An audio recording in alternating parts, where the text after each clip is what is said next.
આજના મુખ્ય અને અગત્યના સમાચાર વિશે ફટાફટ જાણી લઈએ તે પહેલાં જો તમે અમારી ચેનલમાં નવા હોય અને હજી સુધી સબસ્ક્રાઈબ ના કર્યું તો સબસ્ક્રાઈબ કરી લેજો। આંબાલાલ પટેલની નવી આગાહી સામે આવી છે।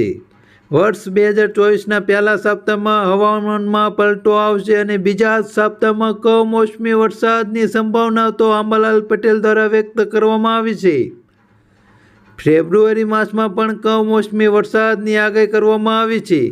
જો કે આ વખતે શિયાળામાં ઠંડી જોવી તેવી નથી અનુભવાઈ, ત્યારે ઉનાળો કેવો રહેશે તેના વિશે પણ આગાહી કરવામાં આવી છે।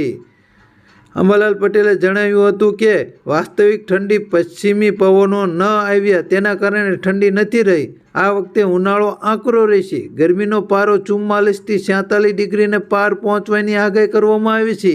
આ વખતે ઉનાળામાં તડકો ખૂબ જ પડશે। આગળના સમાચાર વિશે વાત કરીએ તો એલપીજી સિલિન્ડરના ભાવમાં બદલાશે। દર વર્ષે દેશના લોકોની નવા થતા ફેરફાર પર નજર ટેકેલી હોય છે। રાંધણ ગેસની કિંમતમાં થતા પરિવર્તનની સીધી અસર સામાન્ય જનતાના ખિસ્સા પર પડે છે। ગત દિવસોમાં સરકારે 19 કિલોગ્રામ ધરાવતા કોમર્શિયલ ગેસ સિલિન્ડરની કિંમતોમાં રાહત આપી હતી। જો કે રાંધવા માટે વપરાતા એલપીજી સિલિન્ડરના ભાવમાં લાંબા ફેરફાર નથી થયા। લોકોને આશા છે કે આની કિંમતોમાં નવા વર્ષે રાહત મળી શકે છે।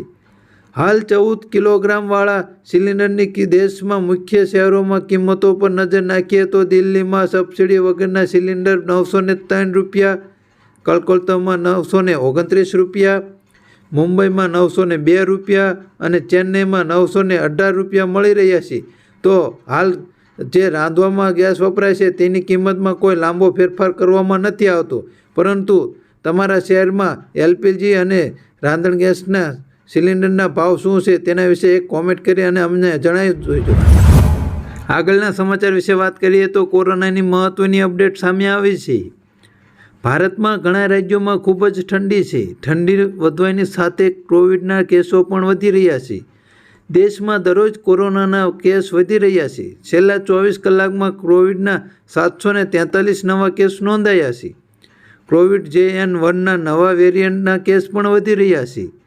અત્યારે મહત્ત્વના કોરોના કેસ વધી રહ્યા છે ત્યારે એક ભારત સરકારનું મહત્ત્વનું પગલું આવી શકે છે, પરંતુ આ વેરિયન્ટ ન તો ખતરનાક છે તો ન તો જીવલેણ। સ્વાસ્થ્ય મંત્રાલયના જણાવ્યા અનુસાર ભારતમાં JN વેરિયન્ટ 162 કેસ નોંધાયા છે। તેમાંથી સૌથી વધુ કેસ 83 કેરળમાં છે।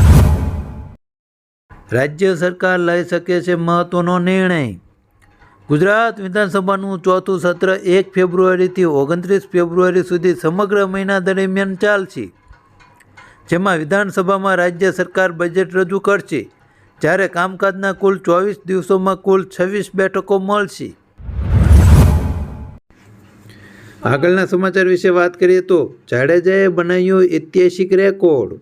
ટીમ ઇન્ડિયા વર્ષ 2023માં ભલે ODI વર્લ્ડ કપ જીતવામાં સફળ ન રહી હોય, પરંતુ આ વર્ષે ટીમ ઇન્ડિયાના કેટલાક ખેલાડીઓ માટે ઘણું સારું રહ્યું છે।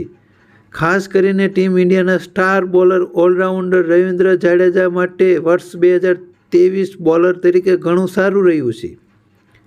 વાત જાણે એમ છે કે આ વર્ષે રવિન્દ્ર જાડેજાએ આંતરરાષ્ટ્રીય ક્રિકેટના ત્રણેય ફોર્મેટમાં સૌથી વધુ વિકેટ લીધી છે। આ મામલે રવિન્દ્ર જાડેજાએ ઓસ્ટ્રેલિયાના ફાસ્ટ બોલર મિચેલ સ્ટાર્ક અને પાકિસ્તાનના શાહિન આફ્રિદીને પાછળ છોડીને મહત્ત્વની સિદ્ધિ હાંસલ કરી છે। હાલમાં ટીમ ઇન્ડિયાનું નામ રોશન કરવા માટે રવિન્દ્રનાથ જાડેજાનો મહત્ત્વનો ફાળો રહ્યો છે। ગાંધીનગરમાં દારૂની છૂટછાટને લઈને મહત્ત્વનું જાહેરનામું બહાર આવ્યું છે। ગિફ્ટ સિટીમાં જાહેરનામું ગિફ્ટ સિટી ગાંધીનગર ખાતે સરકાર દ્વારા આપવામાં આવેલી દારૂ પીવાની છૂટછાટને લઈને આજે સરકાર દ્વારા જાહેરનામું બહાર પાડીને નિયમો જાહેર કરવામાં આવ્યા છે। જણાવ્યું છે કે ગિફ્ટ સિટીમાં કમિટીના નિર્ણય પછી જ નશાબંધી વિભાગે આખરી મંજૂરી આપશે।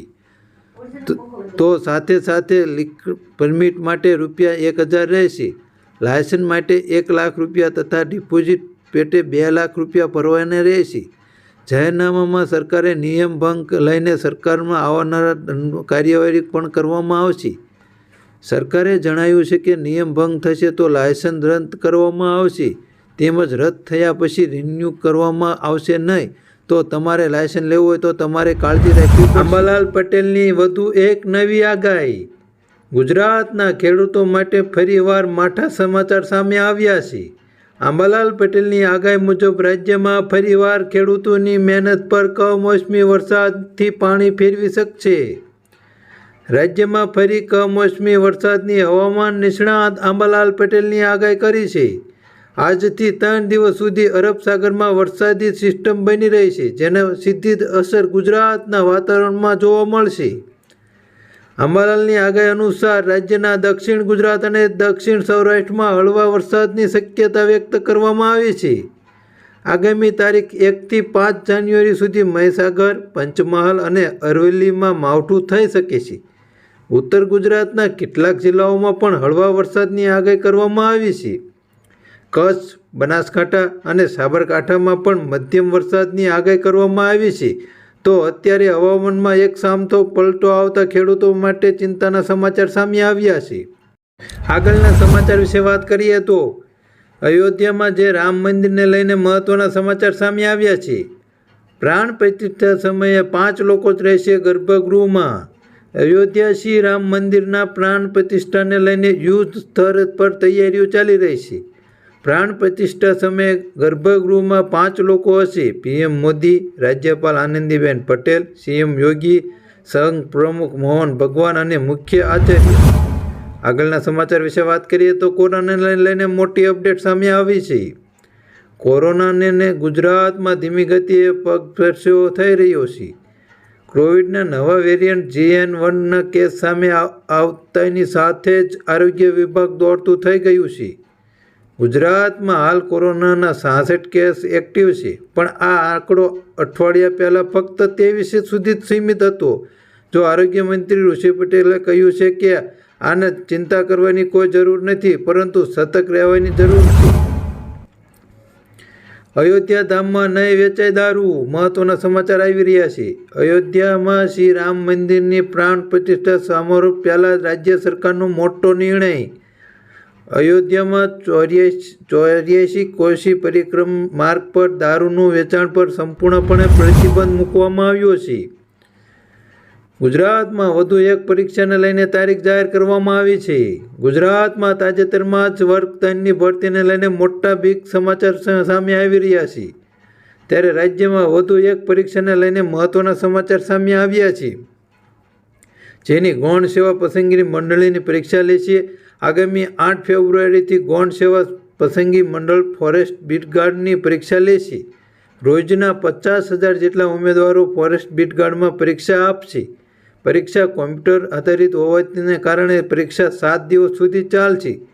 કુલ 4,18,000 જેટલા ઉમેદવારો ફોર્મ ભર્યું છે, જેની ફોરેસ્ટ બીટગાર્ડની પરીક્ષામાં ભાગ લેશે. રાજ્યના 11 જિલ્લાઓમાં કેન્દ્ર આપવામાં આવ્યું છે. ગુજરાતમાં દારૂબંધીને લઈને મહત્વના સમાચાર સામે આવ્યા છે. ગુજરાતની સ્થાપના થઈ ત્યારથી જ રાજ્યમાં દારૂબંધીનો અમલ છે. તાજેતરમાં સરકારે આમ થોડી મોટી છૂટછાટ આપી છે, જે અંતર્ગત ગાંધીનગરના ગિફ્ટ સિટીમાં દારૂ પીવાની પરવાનગી આપવામાં આવી છે. આ પહેલાં સરકારે સ્વાસ્થ્યને ધ્યાનમાં રાખીને દારૂ ખરીદવાની મંજૂરી આપી હતી, જેની સંખ્યામાં માત્ર 3 વર્ષમાં 58% વધારો થયો છે. રાજ્યના નશાબંધી અને અબકારી વિભાગના આંકડા પરથી આ માહિતી મળી છે. ડેટા અનુસાર ગુજરાતમાં હવે 43,470 પરમિટ ધારકો છે, જે 2020માં 27,000 જેટલા આજુબાજુ હતા. ઉત્તરાયણને લઈને મહત્વના સમાચાર સામે આવ્યા છે. અંબાલાલ પટેલે જણાવ્યું છે કે અમદાવાદમાં પતંગ રસિકો માટે સારા સમાચાર આવી રહ્યા છે. આ વખતે પવનની ગતિ સારી રહેશે. આ વખતે ઉત્તરાયણ ઉપર વાતાવરણ સાનુકૂળ રહેશે. ઉત્તરાયણના રોજ ઠંડા પવનો ફૂંકાય તેવી શક્યતા જોવા મળી રહી છે. એટલે કે એમ કંઈ પવનો ફૂંકાય તેવી શક્યતા છે. આ વખતે ઉત્તરાયણ પર સારો એવો પવન રહેવાની શક્યતા છે. અત્રે નોંધનીય છે કે હાલ સમગ્ર રાજ્યમાં ઠંડીનું જોર યથાવત છે.